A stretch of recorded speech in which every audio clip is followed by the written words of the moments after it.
हमने जीना के पैगाम को ठुकराया।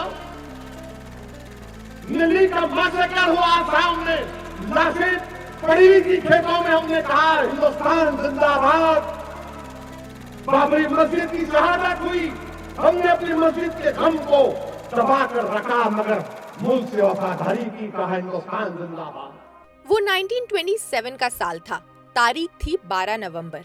गठन के वक्त सिर्फ मजलिसे इत्तेहादुल मुस्लिमीन हुआ करती थी, जो आज all India Majlise Ittehadul Muslimeen party है। पार्टी के गठन का मकसद था मुस्लिमों की नुमाइंदगी करना। करीब 93 इयर्स पहले बने एक संगठन ने देश की आजादी के बाद अपने नाम में ऑल इंडिया लगाया।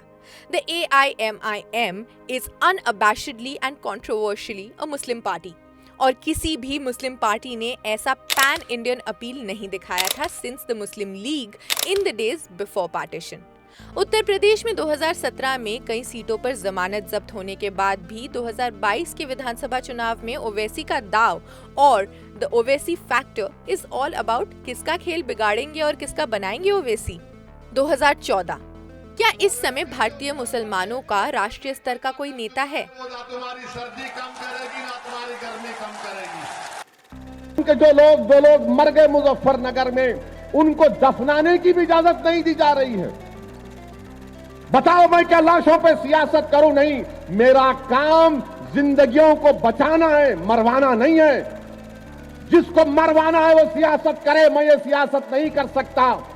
तेलंगाना विधानसभा चुनाव में पार्टी ने 7 सीटें जीती, लेकिन जब असदुद्दीन ओवैसी की AIMIM ने 2014 में 2 असेंबली सीट्स जीते, many wondered if it might become the first Muslim party with the national appeal।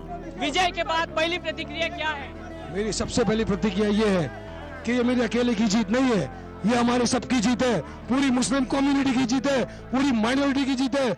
Bihar में 2020 उसके बाद बिहार विधानसभा चुनाव में 5 सीटें जीतने के बाद कहा गया कि AIMIM मुसलमानों की राष्ट्रीय स्तर की पार्टी बनकर उभरी है और इसके अध्यक्ष असदुद्दीन ओवैसी समुदाय के सबसे बड़े नेता के रूप में सामने आए हैं। राष्ट्रीय स्वयं सेवक संघ के बारे में कहते हुए he spoke how Muslims don't need a certificate of loyalty। He basically attacked the claim by the RSS, जिसके मुताबिक वो कहना चाहते थे कि उनका रिलीजन इलीगल बांग्लादेशी माइग्रेंट्स ही ओवररन कर रहे हैं। आपको नहीं मालूम बाबा कौन थे? This, according to Owaisi, was used to cast a doubt on the national allegiance of all local Muslims. He said, "We have lived here for 1200 years. We are born here, and when we die, our graves will be witness to our loyalty."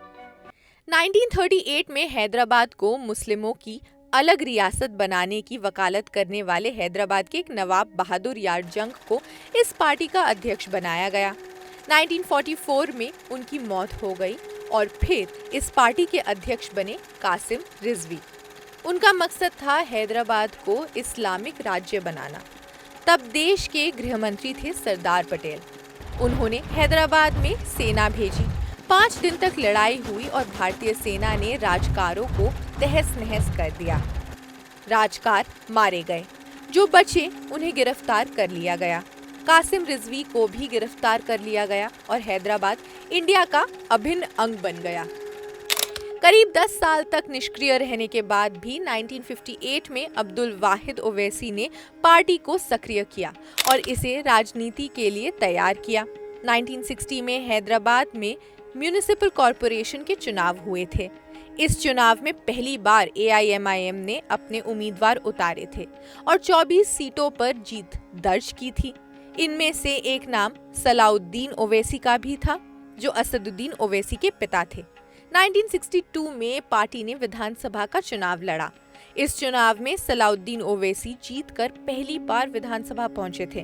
उन्होंने कांग्रेस की cabinet minister Masuma बेगम को हराकर इतिहास रचा। कारवां बढ़ता गया। 1967 के चुनाव में पार्टी को 3 सीटें मिली। 1984 में पार्टी ने संसद का रुख किया और सलाउद्दीन ओवैसी जीतकर लोकसभा पहुंच गए। 1992 में चुनाव आयोग की ओर से पार्टी को राजनीतिक दल के रूप में मान्यता मिल गई। चुनाव चिन्ह मिला पतंग।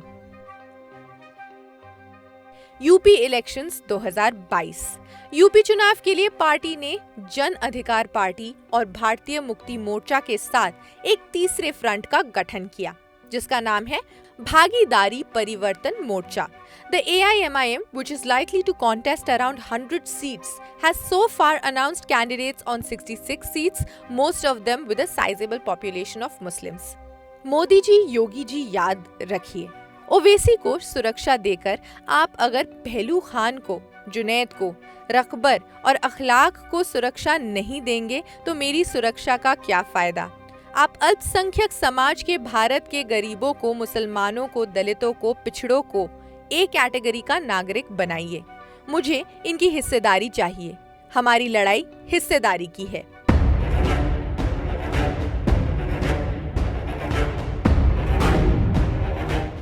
AIMIM चीफ असदुद्दीन ओवैसी की गाड़ियों में गोलियों के इन निशानों के जरिए अखिलेश यादव ने यूपी की कानून व्यवस्था पर सवाल खड़े कर दिए हैं। मैं तो उन पुलिस के लोगों से कहना चाह रहा हूं, याद रखो मेरी इस बात को, हमेशा योगी मुख्यमंत्री नहीं रहेगा। अपने ऊपर हुए हमले के एक दिन बाद ऑल इंडिया मजलिस इत्तेहादुल मुस्लिमीन AIMIM के अध्यक्ष और हैदराबाद से लोकसभा सांसद असदुद्दीन ओवैसी ने ये बात उत्तर प्रदेश की जनता से एक चुनावी रैली में कही। बेसिकली 4 फरवरी को यूपी में मेरठ से दिल्ली लौटते समय उनकी कार पर हमला हुआ था, जिसके बाद से उत्तर प्रदेश चुनाव में उनकी चर्चा बढ़ गई। Asaduddin Owaisi's continued political investment in Uttar Pradesh election has earned him the same criticism as he faced in Bihar, B team of the ruling BJP, जिसकी वजह से मुस्लिम आइडेंटिटी के बारे में उनकी दलीलें वोट पोलराइजेशन को शार्प करते हैं। अब देखना दिलचस्प होगा कि पतंग कटेगी तो किसकी और मांझा कौन संभालेगा। सबसे ज्यादा बेरोजगारी वजीर आजम नरेंद्र मोदी के दौरे इख्तियार में कि ये लड़ाई लंबी लड़ाई जुद्द होने वाली है।